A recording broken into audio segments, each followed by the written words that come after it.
que le consommateur ait une vision beaucoup plus large, équilibrée des vins effervescents au pluriel. Il exportait un peu Hein? Il exportait un peu ou c'était 32%. Bon, alors, faut regarder où il y a les voyants normalement.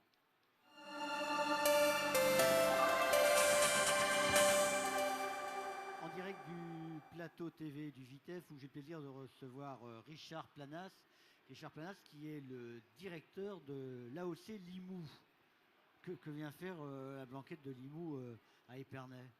Alors nous sommes invités et d'ailleurs nous devons remercier les organisateurs du Vitef, à la fois de nous inviter, de nous donner la parole et puis également de nous proposer des rencontres remarquables. Limoux, c'est les bulles des créments de Limoux et blanquettes de Limoux. La région champenoise, c'est le numéro un, c'est la référence mondiale. Donc nous sommes à la fois très honorés, très intéressés d'être présents ici.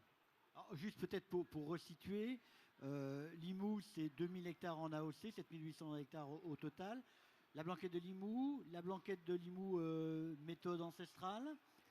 Quel est le distinguo? Alors, on va préciser tout ça. Effectivement, 2000 hectares de vignes dans l'appellation effervescente la plus sudiste de France, en Languedoc, mais comme je dis souvent, si peu Languedoc, au sens où nous sommes pratiquement mitoyens du bassin aquitain, et surtout implantés sur les flancs des Pyrénées, ce qui explique l'adaptation des cépages blancs, la production de vin blanc et la production de vin blanc et effervescent historique depuis la Renaissance.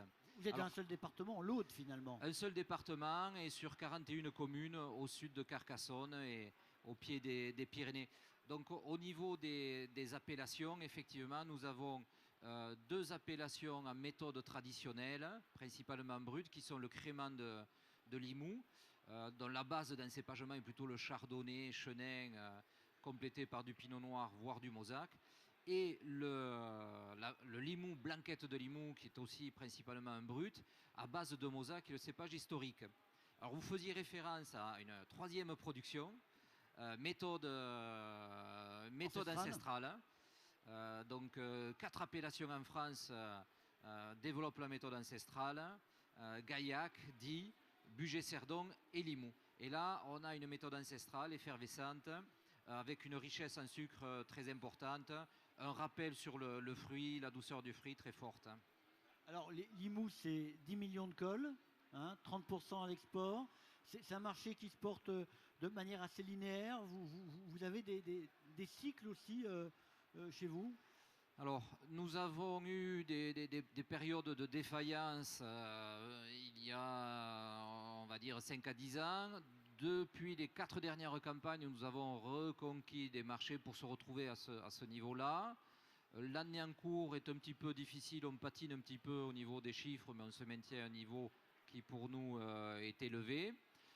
Il est clair que le développement de Limoux est possible techniquement, le vignoble est prêt. On pourrait doubler la production, mais voilà, on est responsable sur la mise en marché et on essaie d'adapter les déclarations de récolte à la production. Les possibilités de développement sont à l'export. Le marché français est saturé. Notre image est soit inexistante, soit pas bonne. Donc il faut la rénover et c'est plus facile sur les marchés export. En arrivant pratiquement inconnu, mais avec des produits de qualité et puis surtout un rapport qualité-prix remarquable que l'on pourra percer. Alors, vous êtes plus, je dirais, en concurrence frontale avec des vins comme le cava espagnol notamment. Ouais. Tout à fait. On nous dit souvent que nous sommes concurrents du champagne. On aimerait bien, mais on ne joue absolument pas dans la même catégorie en termes de marché. Effectivement, dans la tête des consommateurs, c'est notre concurrent, puisqu'un consommateur, surtout français, ne pense que champagne. On aimerait qu'il y ait une vision plus plurielle, plus variée des différents terroirs effervescents en France. Et effectivement, notre concurrent sur les marchés export et qui nous ont délogés de pas mal de marchés, notamment en Belgique et aux Pays-Bas, ce sont les cavas espagnols, 300 millions de cols contre 10 millions, et à des prix sur lesquels nous ne sommes pas compétitifs. Alors l'Aude est un grand pays viticole, un grand département, pardon, viticole, notamment pour les vins tranquilles. L'avantage de Limoux, justement, c'est que vous arriviez à apporter une autre valeur ajoutée avec l'effervescence. Alors c'est le pari que l'on souhaiterait gagner, mais pour l'instant on parle d'un potentiel. Effectivement, nous sommes les originaux du Languedoc avec une bulle qui pourrait effectivement devenir la bulle de toute une région et carrément de Toulouse à Montpellier. Cet aspect-là des choses reste à construire. Malheureusement, il y a encore trop d'événements, de mariages qui se fêtent forcément au Champagne, alors que la logique voudrait que la carte locale soit jouée. Ouais, nous n'avons pas la même logique, mais c'est pas très grave, c'est normal aussi que vous défendiez votre interprofession. Non, plus sérieusement, vous travaillez beaucoup, vous l'avez dit, hein, l'image de marque c'est important. Vous travaillez beaucoup sur la communication collective. Très concrètement, comment ça se passe? Alors, nous avons fait un travail, je dirais, qui est à notre portée, petite appellation, peu de moyens, sur les réseaux sociaux. Donc, nous avons la conscience que c'est un mode de communication incontournable pour les années à venir et sur lequel il faut absolument que nos entreprises se forment, que nos vignerons se forment et communiquent.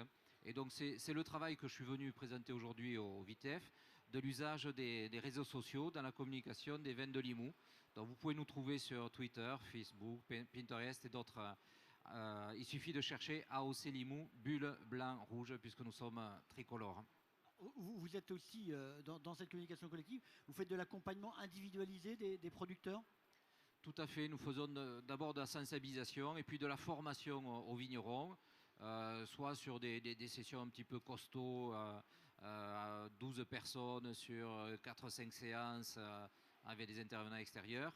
Et actuellement, la tendance est plutôt de faire des mini-groupes de 3-4 personnes devant 2 écrans et de les prendre sur 2 heures et de les initier et de mettre le pied à l'étrier de nos vignerons sur ces démarches-là. Parce qu'une fois qu'ils y ont rentré, qu'ils sont jetés à l'eau, il est d'une évidence pour eux de développer l'usage des réseaux sociaux. Alors, quelle est la structure justement de vos producteurs? Est-ce que ce sont avant tout des récoltants manipulants ou est-ce que vous avez aussi un certain nombre de PME qui sont positionnés? Alors, la particularité de la production et commercialisation des vins de Limoux est liée au fait d'une entreprise majeure, les vignerons Sieur d'Arc, coopérative, qui commercialise 70% de la production. À ses côtés, nous avons un certain nombre d'opérateurs, maisons de négoce, spécialisés dans les vins effervescents et historiques à Limoux. Secteur de négoce qui se renforce avec de nouveaux venus, des opérateurs régionaux, languedociens ou autres, qui s'installent à Limoux, qui achètent des vignobles et qui souhaitent développer la commercialisation de nos produits. Donc ce qui est plutôt rassurant en termes d'attractivité, de potentiel. Alors, les champenois n'aiment pas trop voir des bouteilles à un peu le prix fatidique de moins de 10 euros en grande surface. Est-ce que vous aussi, à Limoux, vous n'aimez pas trop, ou préférez avoir un prix du champagne plutôt Oui. tourné vers les plafonds plutôt que vers le plancher? Oui, nous on adore les champagnes à 50 euros et au-dessus. Il est clair qu'elles sont rares, en tout cas dans notre région, les champagnes qui approchent les 10 euros font énormément de mal. Voilà, je pense à tout le monde. Souvent, en fait, ce sont simplement quelques produits d'appel, mais qui ne représentent pas des quantités, mais qui, en termes d'image, des fois, peuvent marquer. Merci, en tout cas, Richard Planas. Merci beaucoup. Merci d'être là sur ce VITEF. Et puis, on vous souhaite plein de bonnes découvertes. Et puis aussi de vous apporter, de nous apporter, puisque vous pouvez aussi, au travers notamment de la communication, il y a peut-être des choses à imaginer et à copier auprès de la banquette de Limoux. Merci. Je vous remercie.